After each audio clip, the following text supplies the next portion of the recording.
맥락을 여러분 잘 붙잡으시고 함께 따라가 보시면 좋을 것 같습니다.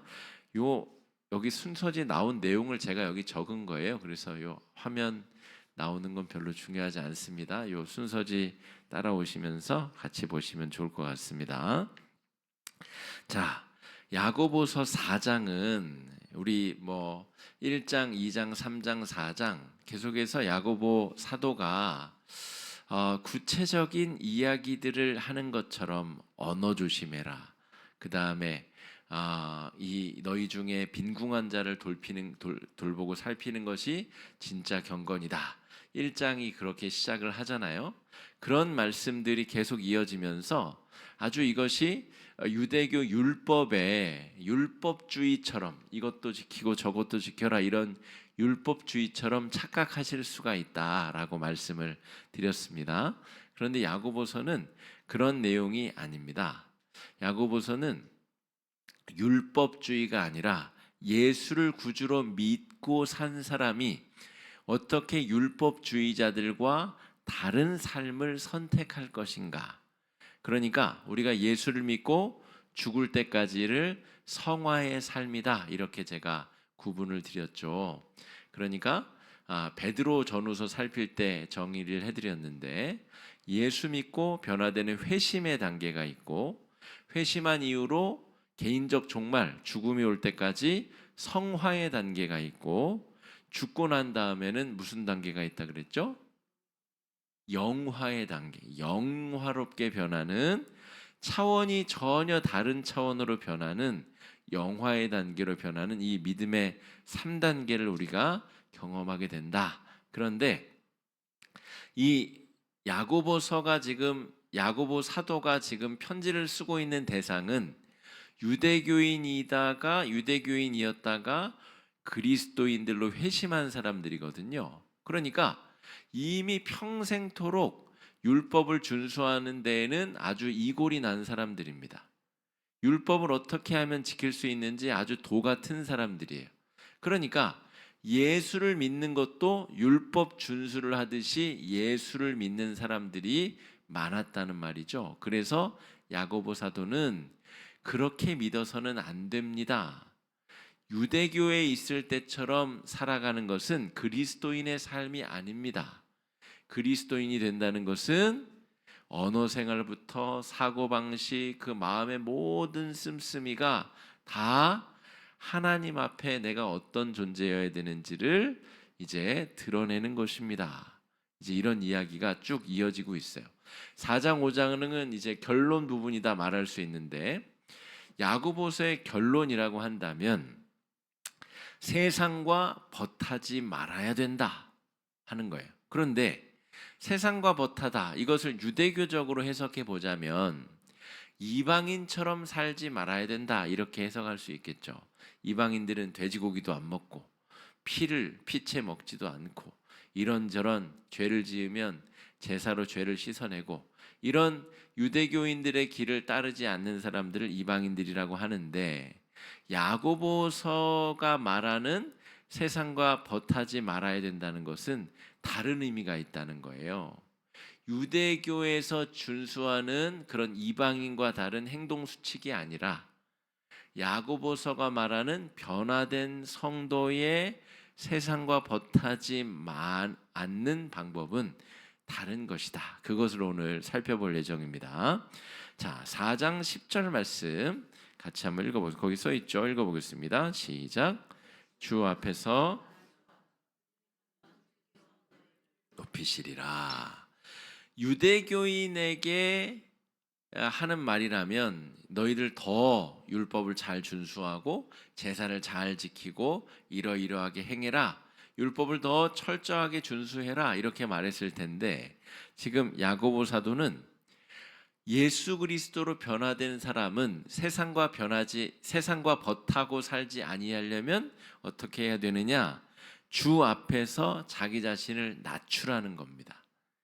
그리하면 주께서 너희를 높이시리라.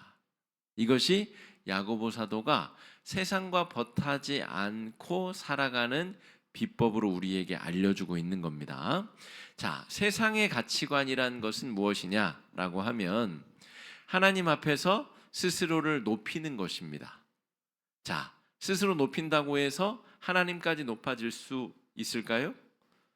없겠죠. 창세기 11장의 바벨탑 사건에서 보듯이 스스로 열심히 바벨탑을 쌓아 올려도 그 바벨탑이 하나님에게까지 다다를 수 있을까요? 없습니다. 그럼에도 불구하고 인간은 끊임없이 무언가를 채워서 하나님까지 내가 다다를 수 있다라고 착각하며 살아가는 존재가 인간이라는 것이죠. 야고보 사도는 어차피 안 될 거 그렇게 살지 말라는 거예요. 유대교인들이 율법 600여 가지에 해당하는 율법을 준수하면서 하나님에게까지 내가 완벽해지리라 이렇게 율법을 지켰다는 말이죠. 야고보 사도는 유대교의 방법은 예수 그리스도를 구주로 섬기는 것이 아닙니다. 오히려 자기 자신을 낮추어야 됩니다. 예수님을 보십시오. 예수님은 하늘 영광 버리고 이 땅에까지 낮아지셔서 하나님의 뜻을 이루셨습니다. 이게 세상과 벗하지 않는 방법이다라고 하는 겁니다. 자, 여러분 생각해 보세요. 딱 교회 밖의 세상을 한번 생각해 보세요. 직장 생활, 장사하는 사람들, 기업가들 어떻게 하려고 그러죠? 남들보다 더 뛰어나고 높아지고 그런 과정에 내가 혹시 불법을 좀 행할 기회가 있으면 불법을 행해서라도 남들보다 더 많이 가지고 더 높이 올라가고 남들 밟고 더 높이 올라가는 것, 이게 세상에서 사람들이 좋게 생각하는 것이라는 거예요. 그런데 야고보가 말하는 예수를 잘 믿고 따르는 것은 세상의 길로 가는 것, 이방인의 길이 아니라 예수님을 따라서 자기 자신을 낮추는 것이다 라고 정의하고 있다는 거예요. 이게 세상과 벗하지 않는 비법이다 라고 하는 거예요. 자, 로마서에서 첫사람 아담과 둘째 아담 예수 그리스도를 바울이 비교하고 있죠. 자, 이 야고보도 똑같이 비유합니다. 첫째 사람 아담은 요거 선악과 얘가 은혜를 받았나 갑자기 선악과를 따먹으면 내가 하나님처럼 지혜로워질까? 자기를 높일 수 있는 수단으로 선악과를 따먹었다는 말이죠. 그러니까 자기를 높이고자 하는 것이 완벽한 존재가 될 수 있다라고 착각하게 만드는 것이 세상의 길, 세상의 방법이라는 거예요. 돈이 저는 엄청 많아 본 적이 한 번도 없는데 엄청 많아도 엄청 행복할 것이라는 기대가 별로 없어요. 그걸 예수 믿고 성경 안에서 발견했습니다. 그게 은혜고 그게 기쁨이죠. 평생을 다 바쳐서 70살, 80살이 돼가지고 정말 운이 좋아가지고 제가 수백억 대의 자산가가 됐다고 칩시다. 그런데 80세가 됐는데 수백억 자산은 있는데 건물도 여러 채가 있고 회사도 있는데 전혀 행복하지가 않다는 것을 80세가 되고 깨달았다고 생각해 보세요. 얼마나 허무합니까? 야고보는 그 이야기를 하고 있는 겁니다. 세상 사람들이 이것저것으로 채워서 자기가 하나님처럼 완전해질 수 있다라고 생각하는데 그렇지 않다는 거예요. 진나라 시황제가 천하를 통일하고 모든 것을 얻은 다음에 이것을 뺏기고 싶지 않은 거예요. 그래서 사람들을 온 천지에 보내가지고 영약을 구해와라. 먹으면 죽지 않는 약을 구해. 그래서 수은 중독, 납 중독도 걸렸다는 거 아니에요. 수은을 먹으면 오래 산다 그래요. 수은도 먹고 납도 먹고. 여러분, 그런다고 해서 영생을 얻을 수 있는 게 아닌데 사람들이 죽을 때까지 착각하고 이것을 하면 내가 하나님까지 올라갈 수 있다. 하나님처럼 될 수 있다라고 착각하게 만드는 존재가 마귀고 우리가 그렇게 허무하게 인생을 살다가 아무것도 손에 쥐지 못한 채 저 세상으로 갈 수 있다는 겁니다. 야고보는 지금 그 이야기를 하고 있는 겁니다. 자, 그런 관점에서 성도들 사이의 다툼과 갈등은 왜 벌어지는가? 심지어 여기는 교회 아니에요, 교회. 예수의 보혈로 형제 자매가 된 사람들의 모임이 교회 아닙니까? 은혜를 받은 사람들의 모임이 교회 아닙니까? 그리고 그 은혜로 서로 신앙생활하고 기도해주고 격려해주고, 그런데 갈등이 있어요, 없어요? 갈등이 있어요. 그런데 야고보 사도는 아주 탁월한 식견으로 왜 그런 갈등이 벌어지는가? 이 역시도 예수의 길을 따르지 않고 스스로 높아지려고 하고 스스로 깔보려고 하고 스스로 남을 더 낮게, 나는 더 높게, 그 심리가 작용하기 때문이다 라고 정의하고 있다는 거예요. 목장 모임이 정말 우리는 그래도 연착륙해서 잘 자리를 잡게 되었습니다. 여전히 불만족스러운 분들도 계시죠.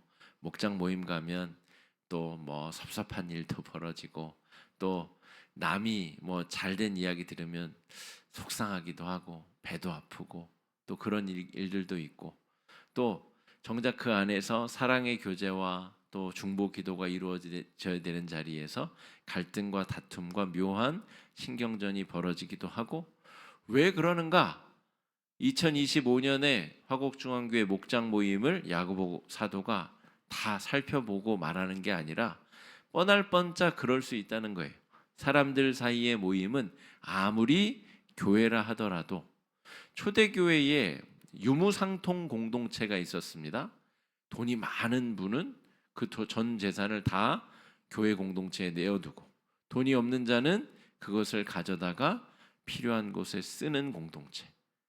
그 유무상통 공동체가 여러분 지금도 이어져야 되지 않겠습니까? 그런데 왜 한국 교회에는 그런 것을 지향하는 기독교 공동체는 제가 몇 군데 알고 있습니다만, 그곳에서도 끊임없이 갈등과 다툼이 벌어지는 것으로 알고 있습니다.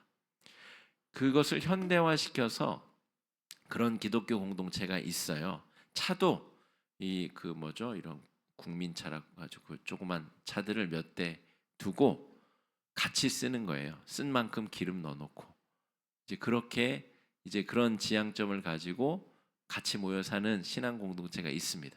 그런데 그 안에서도 끊임없이 갈등과 다툼이 벌어져요. 생각이 다르고 가치관이 다르고 취향이 다르고 개성이 다르니까 안 그런 게 이상한 거죠. 그런데 그런 지향점을 가지려면 오늘 야고보 사도가 4장에서 말하는 스스로를 끊임없이 낮추려고 애쓰는 사람들이 모여 있으면 가능하다라고 이야기하는 겁니다. 자, 4장 3절 말씀 읽어보겠습니다. 시작. 구하여도 받지 못함은 정욕으로 쓰려고 잘못 구하기 때문이라. 자, 기도에 대한 이야기. 그러니까 아주 그 수칙에 대한 이런저런 이야기들이 뭐 입조심하라는 이야기도 나오고 뭐 구제하라는 이야기도 나오고, 이런 것 때문에 야고보서가 오해를 받는다니까요. 율법주의와 같은 성경이다. 마치 이것저것 다 지켜야 예수 믿는 사람이다라고 말하는 것처럼 착각한다는 거죠. 그런데 야고보서의 본질은 그게 아닙니다. 예수를 닮아가기 위해서 어떻게 생각하고 어떻게 말하고 어떻게 살아가야 되는가. 기도 생활은 이렇게라는 거예요. 우리가 하나님 앞에 다오 주세요 이것 주시고 저것 주세요. 여전히 우리가 기도를 그렇게 시작해서 그대로 끝내는 분들이 많습니다. 처음부터 끝까지 주세요 하다가 그냥 끝나는 기도. 근데 여러분 자식이 여러분에게 모든 대화가 이것 주세요 저것 주세요 이거 해주세요 저거 해주세요, 그리고 자기 할 말만 딱 끝나고 끝, 이러면 정내미가 뚝 떨어지지 않겠어요? 아니 뭔가 이 느낌과 느낌이 오가고 쓸데없는 얘기도 좀 하고 가만히 마주보고 침묵하기도 하고 같이 TV도 보고 쓸데없는 얘기도 하고, 그게 부모 자식 간이지 뭐 입만 열면 뭐 돈 주세요, 옷 주세요, 뭐 해주세요, 뭐 해주세요. 그러다가 기도가 끝나버리면 정상적인 관계라고 볼 수 있냔 말입니다, 여러분. 상식적으로 우리의 기도를 한번 생각해 보자는 거예요. 그러니까 우리가 기도의 본질을 바르게 이해하고 또 하나님과 정말 툭 터놓고 전심을 다해서 나의 것을 이야기하고 이야기한 시간만큼 하나님의 뜻을 들으려고 하는 시도를 하고, 시도를 하지 않는데 어떻게 듣겠습니까? 자기 할 말만 하고 자기 방으로 쏙 들어가 버리면 부모님이 어디다 대고 무슨 말을 합니까? 그러니까 내가 5분을 뭐 주저리 그 안에는 뭘 달라는 내용도 있고 어제 이거 이러저래서 속상했다는 얘기도 있고, 그래서 5분을 기도했으면 5분을 들어야죠. 5분을 듣는데 가만히 있으면 하나님이 음성을 들려주시는 경우도 있어요. 없다는 게 아닙니다. 대신에 그 음성은 마귀가 틈탈 여지가 있는 겁니다. 그래서 성경 말씀을 통해서 우리가 음성을 듣는 걸 새벽마다 우리가 하고 있는 거예요. 근데 어떤 분들은 왜 새벽 본문 읽고 1분을 왜 개인적으로 보라고 하느냐, 뭐 와 닿는 걸 왜 찾으라고 하느냐. 근데 뭐 궁금하실 수 있습니다. 그런데 그걸 하기 위해서 그렇습니다. 하나님의 말씀을, 하나님의 뜻을 우리가 읽는 성경을 통해서 청취하고 듣는, 그러니까 그거를 곱씹고 곱씹을수록 음성이 잘 들리는 거죠. 잘 듣고 거기에 따라서 내가 또 내 기도가 수정이 되거나 또 다른 방향으로 기도가 바뀔 수도 있고. 우리 화곡중앙교회가 추구하는 신앙은 여러분 굉장히 수준 높은 신앙생활을 추구하고 있습니다. 어디 가셔서 어깨 피시고 자랑하셔도 됩니다. 굉장히 수준 낮은 그런 신앙을 추구하는 교회도 있어요. 기복적이고 문제 해결적이고, 아까 말한 대로 1시간 기도했으면 1시간 내내 자기 이야기만 하다가 마치는 기도를 가르치는 그런 교회도 있죠. 여러분 때로는 그런 기도도 필요합니다. 필요 없다는 게 아니에요. 지금 죽게 생겼는데 지금 달라는 것을 따다다다다 얘기해야죠. 근데 모든 대화를 그렇게 하면 그건 정상적인 관계가 아니라는 이야기를 하는 겁니다. 자, 그래서 야고보서는 지금 이방인과 같지 않은 삶을 살기 위해서는 우리가 스스로를 예수님처럼 낮추는 삶을 살아야 되는데, 그 낮추는 것에 기도가 중요한 행동 수칙이라는 거예요. 자, 뭘 주세요, 주세요, 주세요, 주세요. 기도의 목적이 뭘까? 야고보가 생각해 보니까 결국에는 남들보다 더 많이 가지고 남들이 못 받는 걸 나는 누리고, 그래서 또 내가 자랑하고 싶어지고, 그럼 다시 3장, 2장, 1장으로 거슬러 올라가면 너의 혀를 조심해라. 그 혀는 온 배를 움직이는 키와 같다. 온 집을 불태우는 불씨와 같은 혀를 조심해라. 결국 다시 앞으로 돌아가게 된다는 거예요. 자기를 예수님처럼 낮추기 위해서는 우리의 기도가 잘못 구하는 기도에서 오히려 자기를 성찰하고 낮출 수 있는, 자기 자신을 예수님처럼 낮출 수 있는 힘과 지혜와 용기를 달라고 기도하라는 겁니다. 그렇게 기도하는 자에게 하나님께서 왜 자기를 낮출 수 있는 힘과 지혜와 용기를 주시지 않겠느냐? 우리가 잘 구하고 있는지를 성찰해 보라는 이야기를 야고보 사도가 하고 있다는 말입니다. 자, 기도, 구함의 목적은 나보다 높아지기 위함이 아니라 예수님처럼 낮아지기 위함입니다. 여러분, 영성생활이라고 하는 것은 영화, 아까 우리가 우리 변화, 회심, 성화, 영화 이렇게 신앙을 3단계로 나눴잖아요. 영화처럼 영성생활, 영화의 삶을 추구하는 일상의 삶을 영성생활이라고 하는데, 영성생활은 기독교에만 있는 게 아닙니다. 불교에는 불교 영성이 있고 천주교에는 천주교 영성이 있고 무속 신앙을 가진 사람은 무속 영성이 있습니다. 진짜 제대로 된 승려는 한 새벽 3시에 일어나신대요. 밤잠을 거의 안 자고 새벽 3시에 일어나서 참선으로 기도를 시작하고 몸을 단련하고 그런 멋진 스님도 있습니다. 그 불가에 해당하는 불교 영성을 성실하게 수행하는 그런 승려도 있는 거죠. 무속의 영성은 뭐냐면 바로 여기서 말하는 남보다 더 높아지기 위한 영성. 그래서 무속 신앙을 우리가 고등 종교라고 말하지 않습니다. 하등 종교. 경전도 없을 뿐이 아니라 자기 이익이 된다면 어느 점집, 어느 무당을 찾아도 문제가 되지 아니하는 종교. 종교라고 껴주지도 않는 아주 저급한 영성을 무속 영성, 무속 신앙이라고 그래요. 윤리도 없어요. 그래서 막 다른 사람 해코지하는 구슬하고 막 그러잖아요. 살을 날린다 막 그런 표현을 쓰잖아요. 세상에 다른 사람을 해코지하는 영성, 그따위 영성이 어디 있습니까? 무속의 영성이 그런 겁니다. 자, 기도의 목적은 남보다 내가 조금 더 나아지기 위한 게 아니라는 거예요.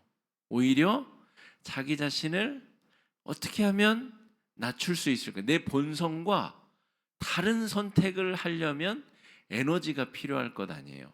그죠? 내 본성은 남들보다 높아져서 남들을 깔보는 건데 내 자신을 자랑하고 자기가 실제로 가진 거는 요만큼인데 남들이 더 크게 봐줬으면 하는 욕망, 그게 인간의 다 똑같은 마음 아니에요. 여러분 SNS에 보시면 자신의 최고로 좋은 것만 다 올려놓잖아요. 그죠? 자기가 먹은 것 중에 최고 맛있는 것만 사진 찍어서 막 아침에 뭐 어제 남긴 음식 막 뭐 그런 거 찍어서 올리는 사람 봤어요? 없어요. 어떻게든 잘 보이고 어떻게든 내가 가진 것보다 더 돋보이고 그래서 남들에게 좋아요 그 뭐 이렇게 인정받고 그래서 내가 가진 것보다 어떻게 하면 더 드러날 그게 본성이란 말이에요. 본성. 근데 그것을 거스르려면 굉장한 에너지가 필요합니다. 본성을 거꾸르려면 그 에너지를 어디서 얻느냐? 야고보서는 예수 그리스도가 우리 삶의 주인이 돼야 되고 예수님께 그 에너지를 구하라는 말입니다. 성령을 통해서 성령께서 우리에게 하시는 일이 은혜를 떠오르게 하는 일이고 은혜가 충만하게 하는 일이시기 때문에 그렇다는 겁니다. 자, 4장 12절 말씀 읽어보겠습니다. 시작. 입법자와 재판관은 오직 한 분이시니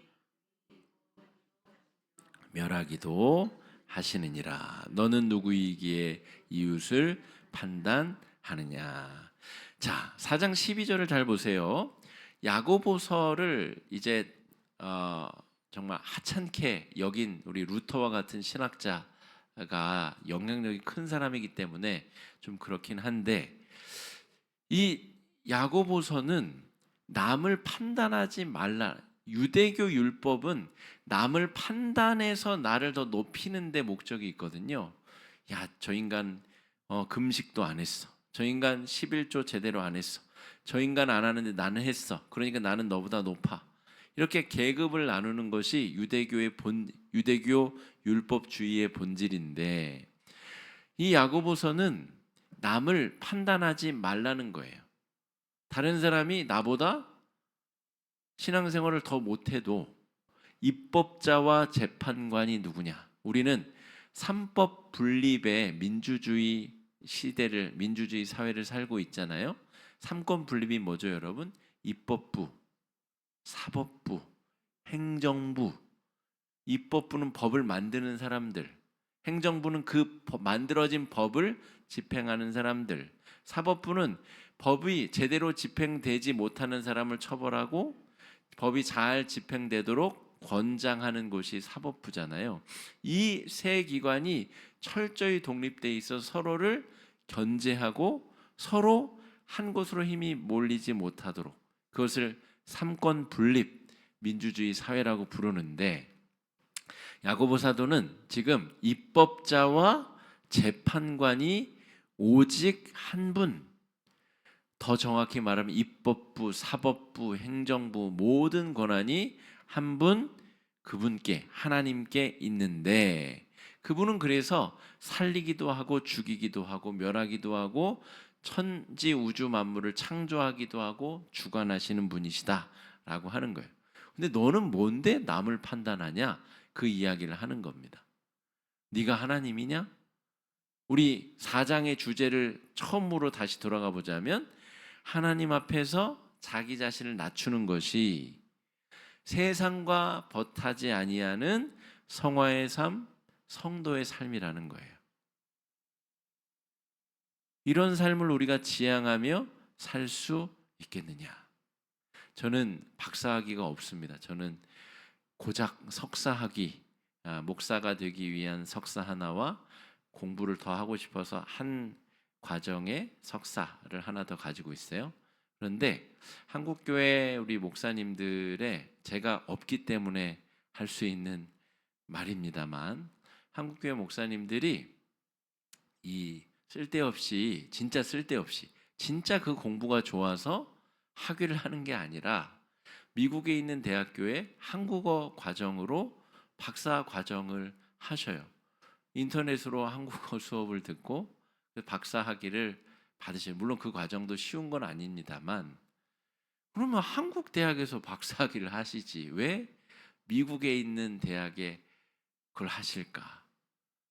그게 있으면 좀 더 으쓱해 보이고, 여기 그 이제 뭐 가운에 세 가지 삼선도 긋고 뭐 그런 용도이신 것 같아요. 저는 잘 이해가 안 가서 그렇게 하지도 않을 뿐더러, 박사 학위가 있더라도, 제가 어떤 공부를 더 하고 싶어서 박사 학위를 받더라도 그렇게 할 마음은 없는데, 야고보 사도가 그 이야기를 하고 있는 거거든요. 공부를 왜 하냐? 네가 진짜 그 공부가 필요하고 목회에 도움이 되고 네가 부족함이 느껴져서 공부를 하면 그것으로 족한 것이지, 오히려 성도를 잘 섬기고 목회하는 데 잘 쓰면 되지, 그것으로 왜 너의 명함의 이력서를 한 줄을 더 새기고 그것으로 너의 가운에 외적으로 표시를 하고 왜 그렇게 하느냐? 그게 예수를 따라가는 길이 맞냐? 라고 묻고 있는 거예요.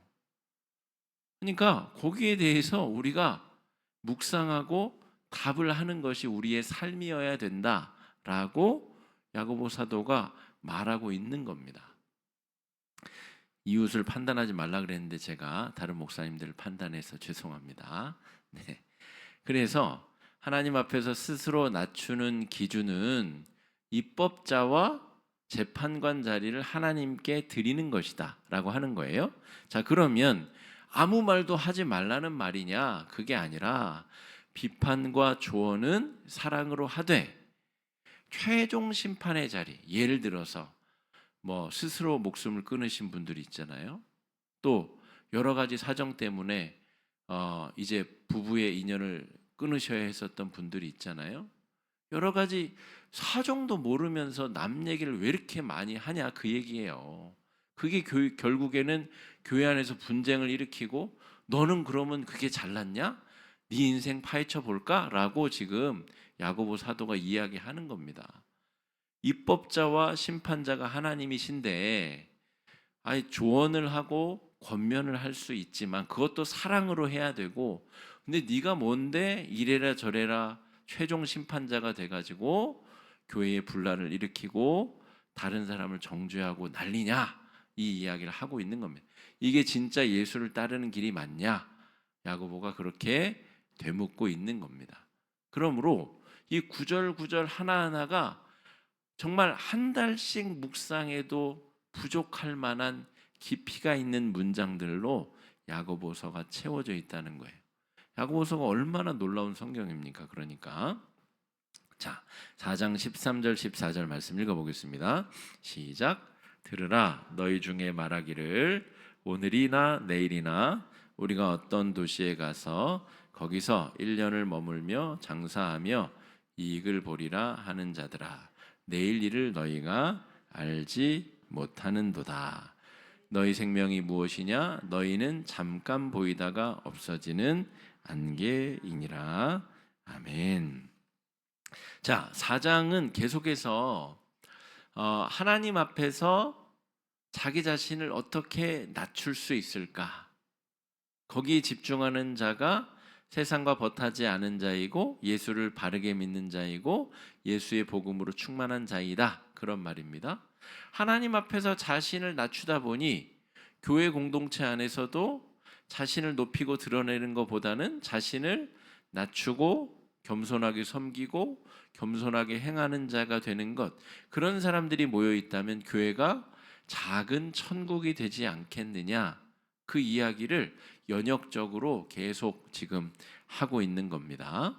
자, 그래서 지금 13절, 14절에 말하기를, 자, 그렇게 하기 위해서 우리가 염두에 두어야 될, 늘 생각에 첫머리에 두어야 될 것이 무엇이냐면, 내일 일을 내가 알지 못한다고 하는 입법자와 재판관과 내 생명과 삶의 주관자가 하나님이시라는 것을 인지하고 살아가는 자는 매일매일 겸손함으로 자신을 낮추며 행할 수 있다는 겁니다.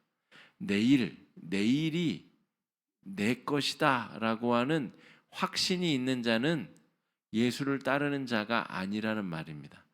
야고보의 말을 바꿔서 더 고대비로 설명을 하자면, 저나 여러분이나 내일 내가 눈 뜰 수 있을 것이라고 자신하지 말라는 겁니다. 확신하지 말라는 거예요.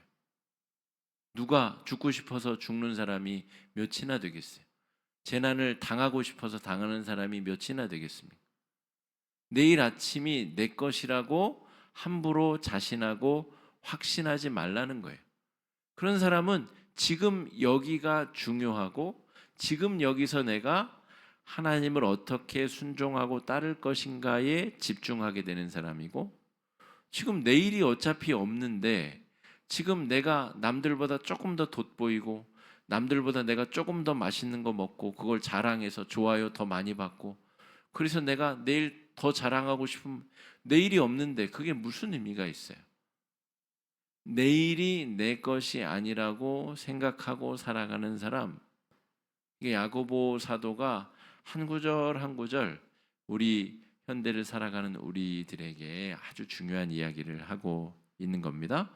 제가 노란색으로 앞에가 안 보여가지고, 잠깐 보이다가 없어지는 안개니라. 여러분, 안개가 뭐 하루 종일 껴있는 날도 있지만 대부분은 기온차 때문에 새벽녘에 잠깐 꼈다가 해가 뜨면 싹 사라지잖아요. 우리가 그토록 추구하고 그토록 바라고 내 말초신경을 자극하고 내가 이것만 있으면 정말 세상 부럽지 않겠다고 말하는 그것이 이런 것과 비슷하다라고 하는 겁니다. 자, 하나님 앞에서 스스로를 낮추는 자는 생명과 삶의 주인이 하나님이심을 인정하는 자다. 그런 자는 바꿔 말하면 하나님 앞에서 스스로를 낮추는 자이고, 다른 사람들 앞에서도 자신의 본성을 거슬러서 낮추고 섬기고 사랑할 수 있는 자이고, 그런 자는 기도를 어떻게 한다고요? 듣는 기도를 할 수 있는 사람이고, 바르게 간구할 수 있는 사람이고, 겸손히 행할 수 있는 사람이고, 3장으로 돌아가면 혀를 지킬 수 있는 사람이고, 이웃을 돌볼 수 있는 사람이고, 이게 다 연결되어 있습니다. 야고보서의 말씀, 앞쪽으로 시작돼도 뒤로 연결되고 뒤에서 시작돼도 앞으로 연결되고, 진짜 놀라운 귀한 말씀들이 곳곳에 숨겨져 있습니다. 자, 5장 4절 말씀 읽어보겠습니다. 시작. 보라, 너희 밭에서 추수한 품꾼에게 주지 아니한 삭시 소리 지르며 그 추수한 자의 우는 소리가 만군의 주의 귀에 들렸느니라. 5장으로 넘어갈 텐데, 5장의 앞부분은 부자에 대한 경고 말씀으로 등장하는데요. 자, 여기서 부자는 어떤 자인가라고 하면 불의한 부자에 대한 경고의 말입니다. 여러분, 자기 자신을 낮추고 겸손히 행하면 인기가 높아지겠죠. 그죠? 사람들이 좋아하지 않겠습니까? 매력적인 사람들이 되겠죠. 일거리를 주더라도 그런 사람에게 주고 싶지 않겠어요? 예수 잘 믿으면 잘 되는 게 자연스러운 현상이에요. 예수 믿는 게 못 살고 지질이 못 살고 궁상맞게 살고 거지같이 살고 이런 게 예수 믿는 것의 본질이 아닙니다. 예수 믿고 야고보서의 말씀대로 살면 사람이 매력적이게 되어져 있고 그 사람 주변에 사람이 모이게 되어 있고 사람이 모이면 일도 모이게 되어 있고 그 사람이 형통하고 잘 될 수밖에 없어요. 잘 되면 돈도 잘 벌겠죠.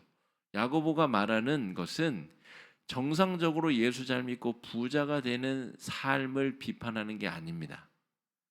지금까지 쭉 살펴왔던 맥락대로 남들에게 더 남들보다 높아지기 위해서 불법을 행하고 남들보다 더 잘 되기 위해서 편법도 행하고 남들에게 더 잘 보이기 위해서 뇌물도 쓰고 여러분 그래서 이렇게 저렇게 해가지고 남들보다 가까스로 더 높아지는 부유해지고 풍요해지는 삶 그게 무슨 의미가 있냐. 하나님이 내일 아침에 네 생명 가져가시면 아침 안개와 같이 사라질 네 생명이 도대체 무슨 의미가 있겠냐. 그 이야기를 하는 겁니다. 그러므로 5장 앞부분에서 말하는 불의한 부자를 경계한다는 말은 바꿔 말하면 불의한 명예, 불의한 권력, 불의한 모든 것. 하나님 앞에 공평과 정의가 아닌 다른 것으로 하나님의 능력을 힘입지 않고 취득한 남들보다 더 높아지기 위해서 내가 발악을 하며 쌓아올렸던 그 모든 것. 그게 결국 우리를 집어삼키고 우리를 교만하게 만들고 우리로 하나님으로부터 멀어지게 만든다 하는 거예요. 그러니까 신앙생활의 본질이 결국 세상을 어떻게 바라보고 어떻게 살아가느냐에 대한 삶의 태도로 종합이 된다는 이야기를 야고보 사도가 하고 있는 겁니다.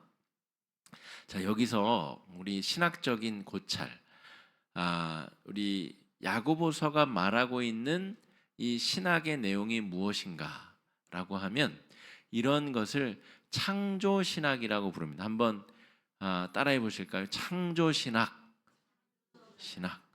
그런데 다른 편, 창조 신학과 반대편에 있다고 말하긴 좀 그렇고 다른 강조점, 지향점이 있는 신학을 구속 신학이라고 부릅니다. 뭐라고 한다고요? 따라해 보실까요?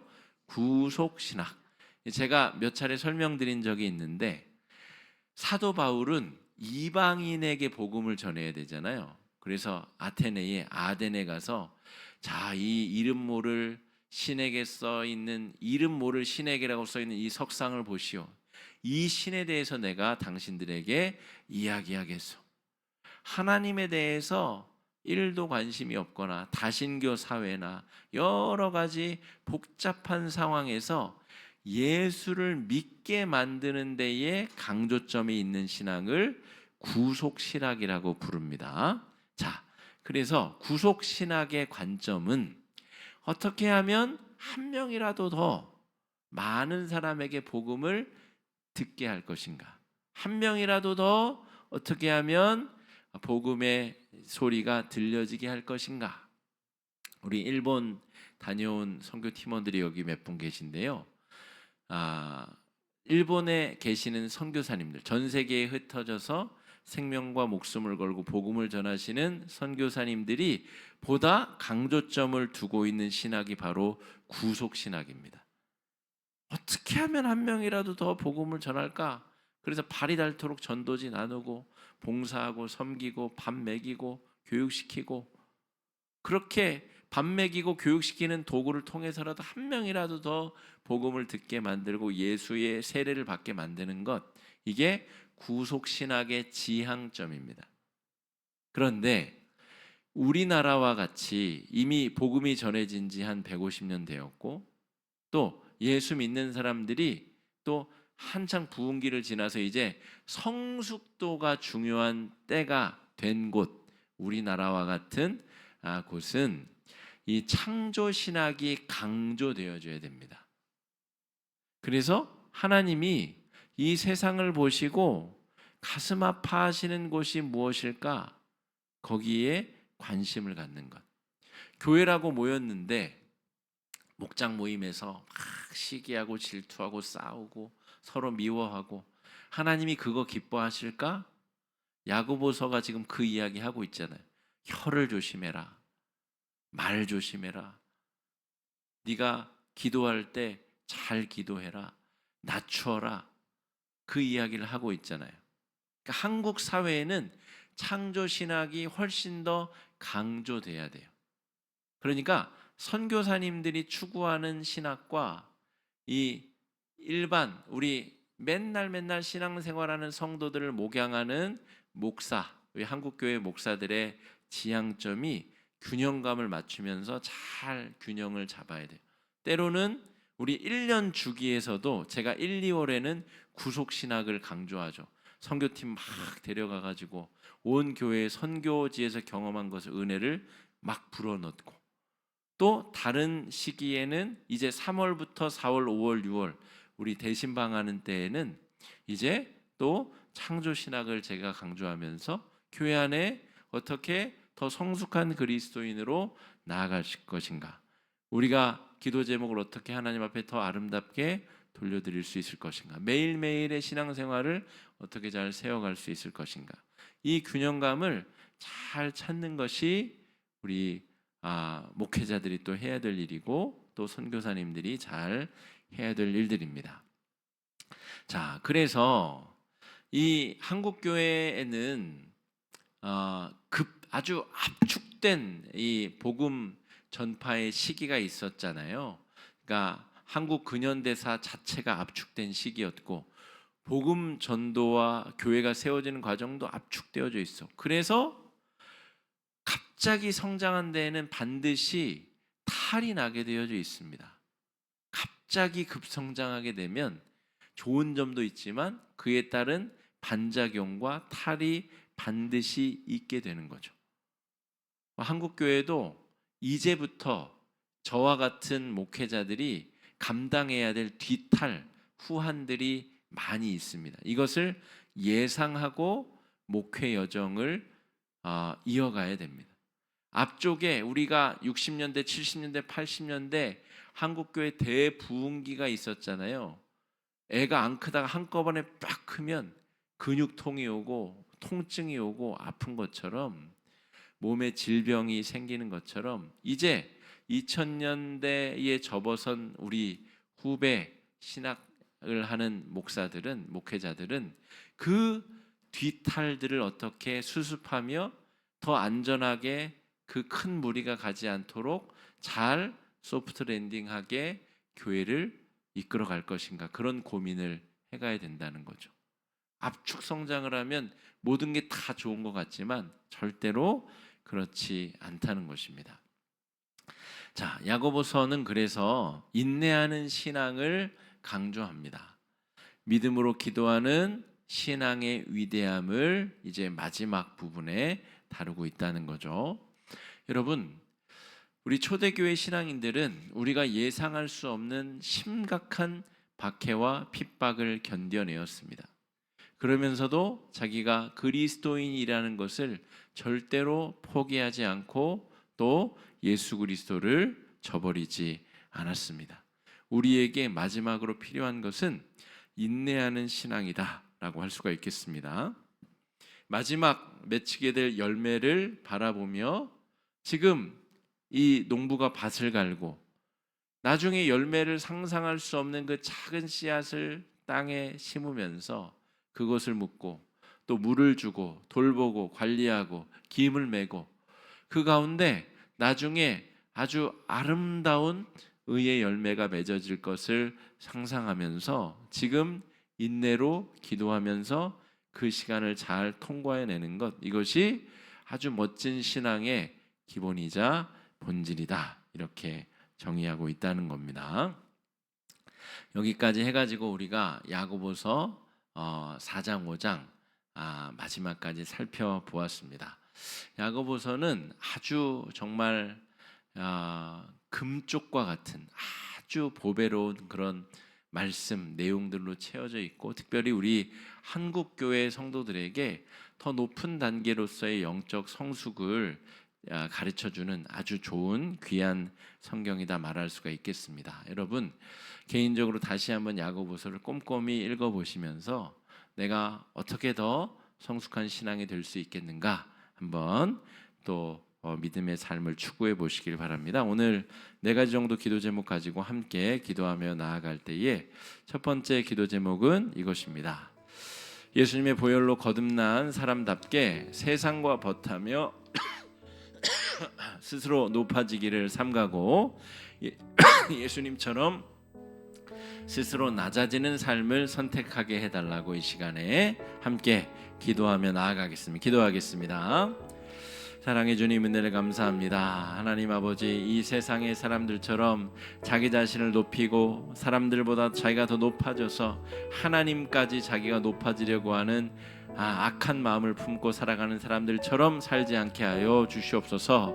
예수님을 닮아가는 인생, 예수님을 닮아가는 삶 되게 하여 주셔서 예수님께서 이 땅에 인간으로 오셔서 하늘 영광 버리시고 이 땅에 자기 자신을 모두 헌신하여 우리를 위해서 거룩한 낭비를 하신 것처럼 우리가 우리의 것을 온전히 하나님 앞에 드리며 예수님처럼 낮아짐에 거룩한 성도의 삶을 지향하며 우리의 삶을 어떻게 하나님께 드릴 수 있을까, 이웃들과 나눌 수 있을까 기도하고 간구하고 감사하며 믿음으로 행하며 승리할 수 있도록 주님 인도해 주시고 역사하여 주시옵소서. 하나님, 그리하여서 우리가 살아가는 이 세상에서 예수 그리스도의 빛과 향기를 드러낼 수 있는 거룩한 인생들 되도록 인도하여 주옵소서.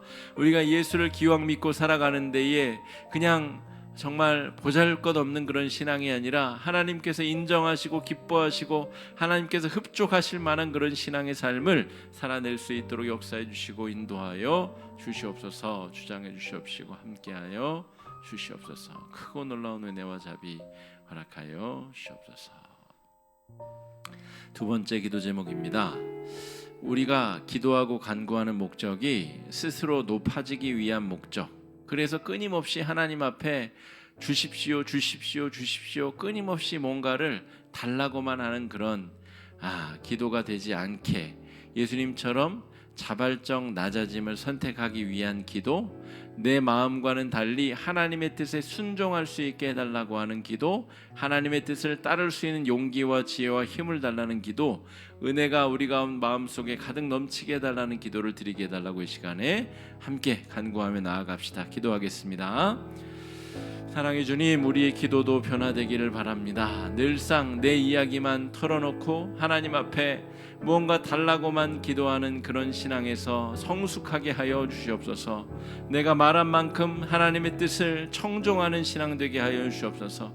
우리에게 매일매일 주어진 그 생명의 말씀을 통해서 하늘의 뜻, 하늘의 음성이 우리의 삶에 들려지게 하여 주시옵시고 그 음성에 순종하기 위해서 내가 어떤 노력을 해야 되는지, 내가 무엇을 포기하고 무엇을 내려놔야 되는지, 어떻게 낮아져야 되는지를 주님 집중하며 기도하며 그것을 구하며 겸손하고 진실한 마음을 달라고 간구하며 나아가는 거룩한 신앙인 되도록 축복하여 주시고 인도하여 주시길 간절히 소망합니다. 믿음 위에 믿음을 덧입혀 주시옵소서. 하나님 아버지를 잘 믿고 따르는 성도의 삶을 우리에게 허락하여 주시옵소서. 하나님 아버지, 정말 우리가 거룩한 하나님의 백성답게 우리를 보는 사람마다 예수가 떠오르고 예수님을 보는 것처럼 우리를 바라볼 때에 기쁨과 감사의 마음이 차오르며 우리를 만나는 사람들마다 예수님을 믿고 싶어지는 거룩하고 아름다운 변화들이 우리 가운데 있게 하여 주시옵소서. 세상 사람들처럼 세상과 벗하며 살아가는 그런 어리석은 인생들 되지 않게 하여 주시옵소서. 예수를 믿고 예수를 만났음에도 불구하고 세상적 가치관에 빠져서 세상적 가치관으로 세상을 바라보며 하나님의 거룩한 능력이 우리의 삶으로 드러나지 못하는 연약함이 없게 하여 주시옵시고 거룩한 능력으로 채워주시옵시고 인도하여 주시옵소서. 세 번째 기도 제목입니다. 불의한 부유함을 사모하기보다는 공평과 정의가 이루어지는 세상을 구하게 하시며 믿음의 열매를 위해서 성화의 삶을 살아낼 수 있게 해달라고, 하나님의 공평과 정의가 흐른다면 내가 더 부요해지지 않아도 된다라고 하는 용기 있는 기도를 할 수 있는 신앙, 그런 신앙이 되게 해달라고, 어려움 가운데서도 인내하고 참으며 믿음의 간구로 승리하는 주의 백성들 되게 해달라고 이 시간에 함께 기도하며 나아가겠습니다. 기도하겠습니다. 사랑의 주님, 인도하여 주시옵소서. 우리가 불의한 부요함을 꿈꾸지 아니하게 하여 주시옵소서. 수단과 방법을 가리지 아니하는 그런 사람이 아니라 하나님께서 뭘 기뻐하실까, 하나님께서 어떤 방법을 원하실까, 하나님께서 어떤 것을 통해서 일하기 원하실까를 계속해서 구하고 찾고 간구하며 믿음의 길로 행하는 죄 백성들 되도록 인도하여 주시길 간절히 소망합니다. 하나님 아버지, 우리가 연약하여서 주님 제대로 간구하지 못하고 제대로 구하지 못하며 바르게 살아가지 못하는 연약함이 우리 가운데 있습니다.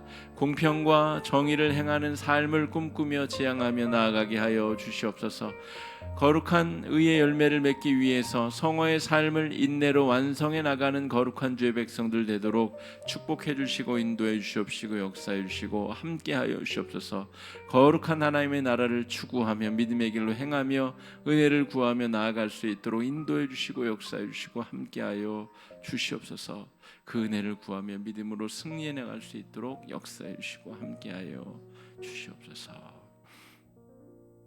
네 번째 기도 제목입니다. 개인적인 기도 제목, 또 우리 교회를 위해서 무엇보다 성령의 역사가 충만한 교회가 되도록, 교회 내 우리 환자들 또 요양병원 어르신들을 위해서, 또 예배 회복과 교회 영적 부흥을 위해서, 나라와 민족을 위해서 함께 기도해 주시기 바랍니다. 기도하겠습니다.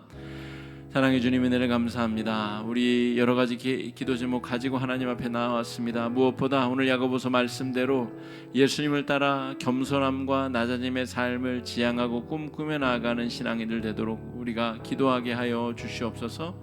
성령의 역사가 가득 넘치는 교회가 될 수 있도록 기도하게 하여 주시옵소서. 교회 내 여러 환자들, 요양병원의 어르신들 여러분 하나님께서 붙잡아 주시고 인도해 주시고 주장하여 주시옵소서.